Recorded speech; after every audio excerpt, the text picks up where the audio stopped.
AOC packs a whole lot of socialism into a 1-minute speech, then unloads on NBC News. The Democrat convention is a showcase of far-left policies trying so hard to appear mainstream. Plus, more colleges are showing that their campuses are not the place for conservatives. All that and more. I'm Bobby Eberle. This is a 13-minute news hour. And God bless the United States of America.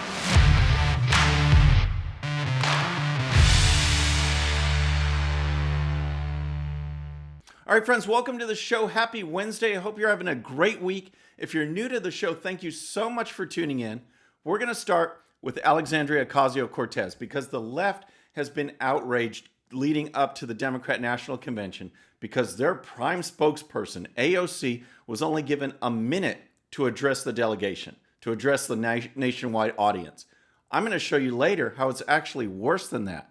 But the main point is that the bartender turned leftist diva was definitely rubbed the wrong way with the limited speaking role because she's been sniping at people all week. And it started with John Kasich, the Republican who was invited to speak at the convention.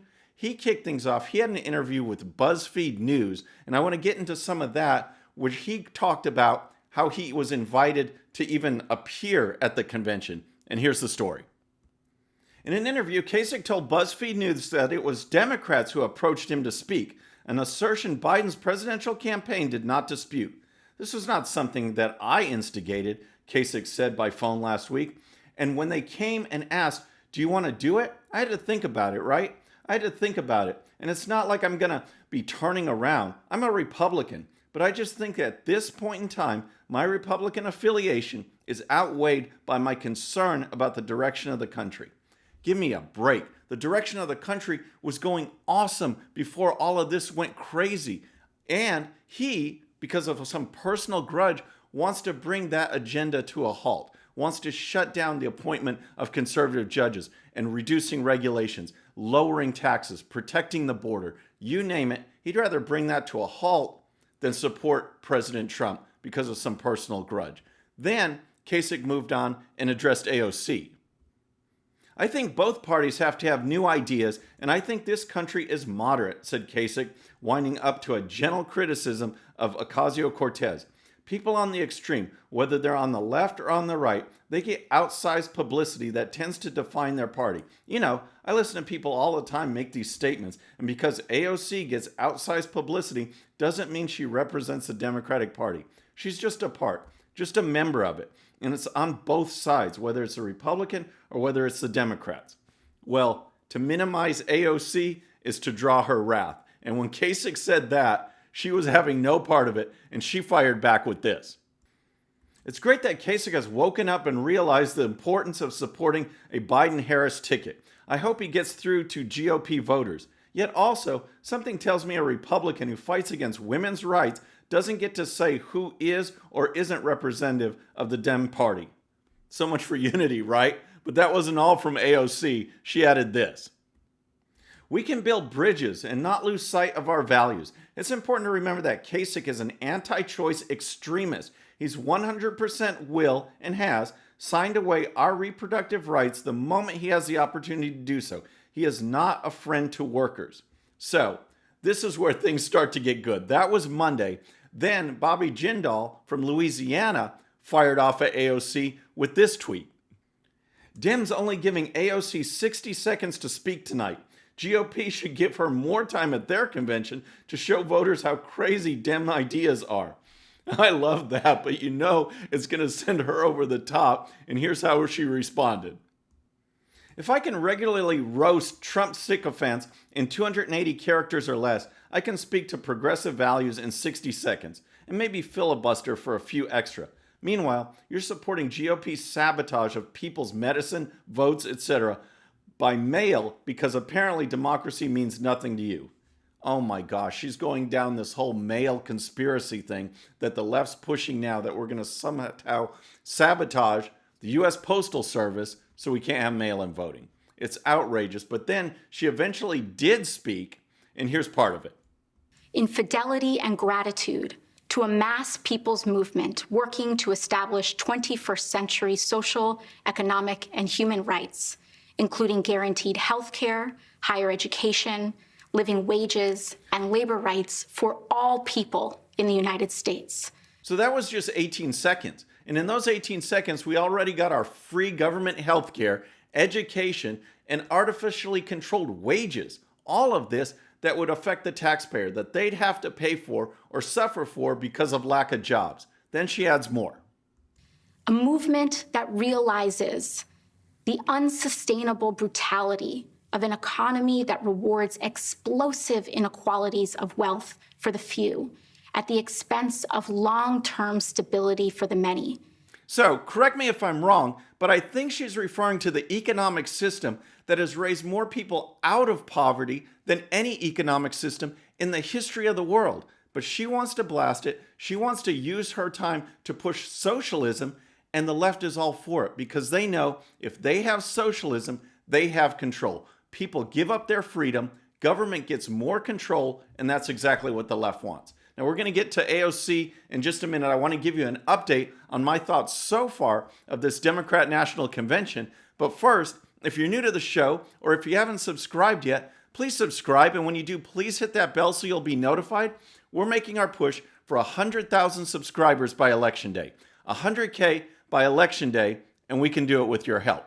So, folks, this convention, I feel like the Dow scrubbing bubbles. I work hard so you don't have to. Hopefully, you're not watching this. I'm watching it. I'm going to give you the report, but it's brutal, folks.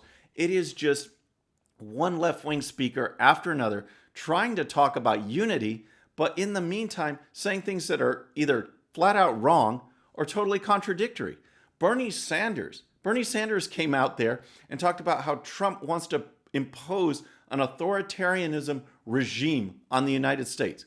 Bernie Sanders, the one who wants government-controlled healthcare, the one who wants to take control of major industries through the Green New Deal, he's talking about President Trump, an authoritarian regime. It's outrageous. Then Michelle Obama, she spoke on Monday talking about the chaos that's going on in this country, the division, the violence, all of this stuff, and how we need Joe Biden to solve it. Give me a break. What this has revealed, if anything, is that Democrats can't run cities. Democrats can't run states. And yet she says that to end all this chaos, we need a Democrat, Joe Biden, to run the country. It makes absolutely no sense. Andrew Cuomo came on. He blasted President Trump over coronavirus. Yet earlier he said that President Trump had delivered for New York. But of course he changes his tone now so he can blast the president. And here is just one example from yesterday of the classlessness of the Democrats. Joe's working to protect and expand the Affordable Care Act. He'll make sure millions of people keep their coverage and no one can be denied for a pre-existing condition. He'll bring down the cost of health care and prescription drugs too, giving tax credits to working families and allowing Medicare to negotiate drug prices. That's a big effing deal. That's a big effing deal. So that was last night, but then things got great, folks. Late last night, early into the morning, AOC erupted on NBC News. And this is all part of this just building because remember, people are reporting that the DNC, the convention, gave AOC a minute to speak. They really didn't. They really gave her zero time because what was hidden in all of this is that her speaking role was a seconding speech for Bernie Sanders. Bernie Sanders received enough delegate votes through the primary process to have his name thrown in nomination at the convention, which means he needs a nominating speech and he needs a seconding speech. The other speakers are invited by the DNC, by the convention, usually with guidance from the nominee, in this case the Joe Biden campaign. They're invited to speak, they're given times, but as far as nominating and seconding speeches, those likely come from the candidate, Bernie Sanders himself. So actually, Bernie Sanders invited AOC. The DNC gave her zero time. So she used that time to plug the socialism, but she was there to second the nomination of Bernie Sanders. Here's how NBC News reported it in a tweet late last night. In one of the shortest speeches of the DNC, Representative Ocasio-Cortez did not endorse Joe Biden. I hereby second the nomination of Senator Bernard Sanders of Vermont for President of the United States of America. Now, NBC News later added a little editor's note saying that they should have described the nominating process a little more clearly. But it was too late. AOC has gone through the roof, and she responded with this.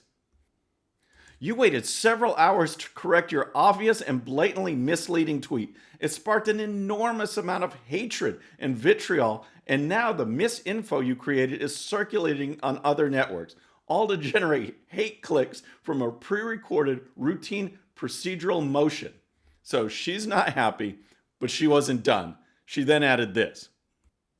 This is completely unacceptable, disappointing, and appalling. The DNC shared the procedural purpose of my remarks to the media well in advance. NBC knew what was going to happen and that it was routine.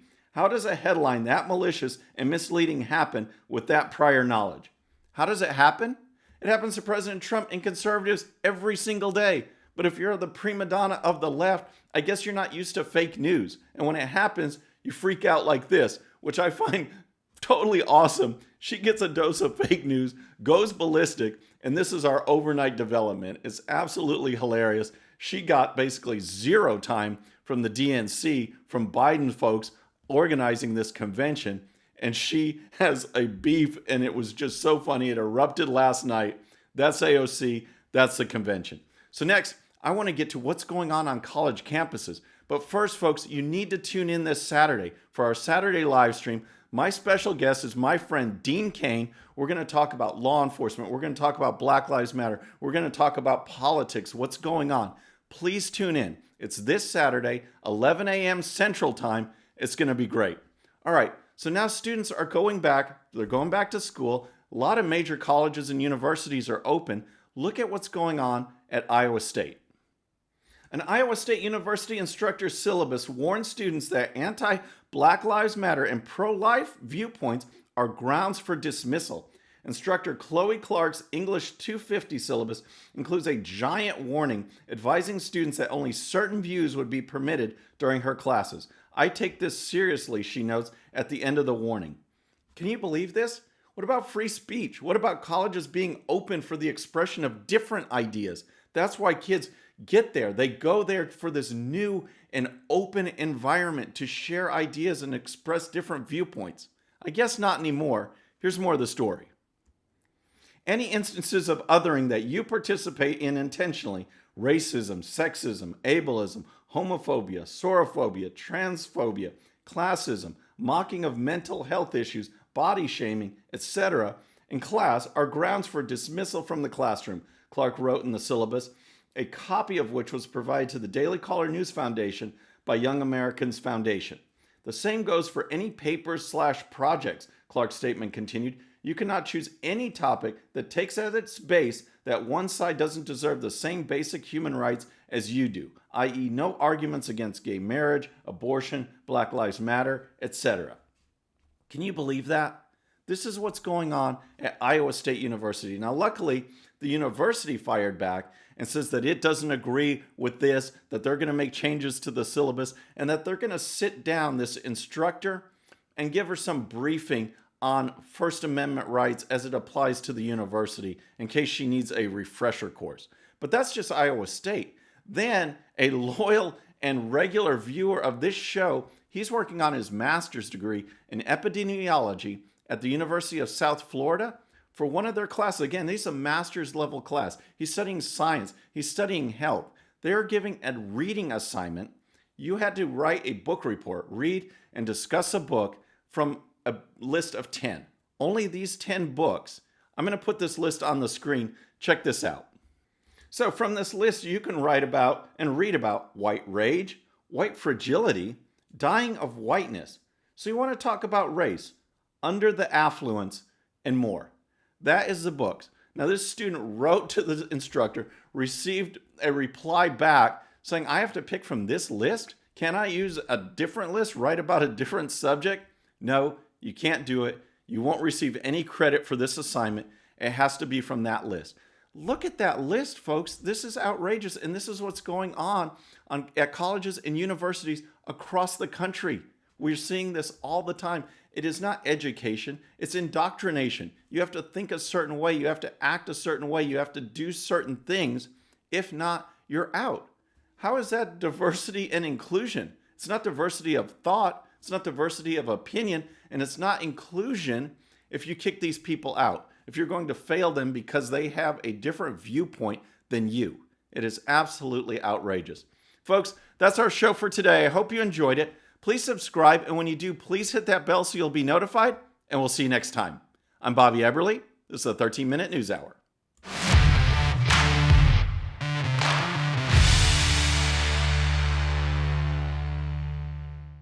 Okay, friends, thanks so much for watching. And before you go, please hit that subscribe button, hit that bell so you'll be notified.